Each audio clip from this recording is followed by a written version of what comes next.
அவரு எங்க டைரக்டர் காசு இல்லாம இது எல்லாமே மண்டா சார் வந்து கதை சொல்லும்போதே சொல்லிட்டார்.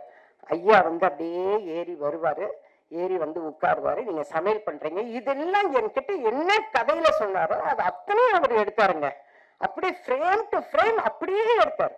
நீங்க வந்து பாத்திரம் தேய்க்கிறீங்கன்னாரு. சார் இந்த வேலையெல்லாம் பிடிக்கலன்னா நான் நடிக்கவே வந்தேன், திருப்பி பாத்திரம் தேய்க்கிறதுக்கு அனுப்புறீங்களா சார் எல்லாம் கேட்டேன் நான்.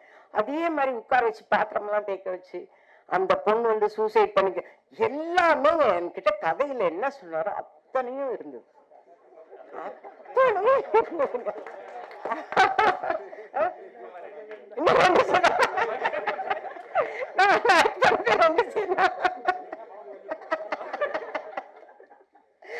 அவ்வளவு இருந்தது. அப்புறம் கிளைமேக்ஸ்ல வந்து அதே மாதிரி அவங்க வைஃப் சொன்னீங்க என்னங்க எதுவுமே சொல்ல வேணான்றது. அப்புறம் என்னக்கு எது பேச சொன்னீங்க? நான் சொன்னேன் படமே பார்க்கல சார், எப்படி சார் நான் சொல்லுவேன்?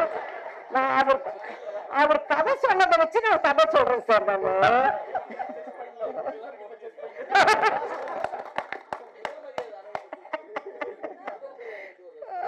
முதல் மரியாதை பத்தி சொல்லுவாங்க.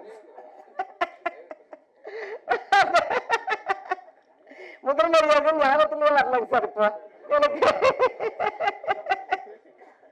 சார் நான் கதை சொல்ல மாட்டேன் சார். சார் எப்படி சார் நீங்க சொன்ன தானே சார் சொல்றேன். நான் எங்க சார் கதை சொல்லுவேன்? எங்க இருந்து கதை சொல்லுவேன்? படமே பார்க்கலங்க. நீங்க எல்லாம் நம்புங்க, நான் வந்து உண்மையா பேசுவேன், பிராங்கா பேசுவேன் சார். தேவராஜ் சார் இங்க லிசன் பண்ணுங்க. அது என்ன இங்க வந்து போன் நோண்டிட்டு உட்கார்ந்துட்டு இருக்கீங்க? இங்க பாருங்க, நீங்க தான் சொல்லணும், நான் உண்மையதான் பேசுறேன்.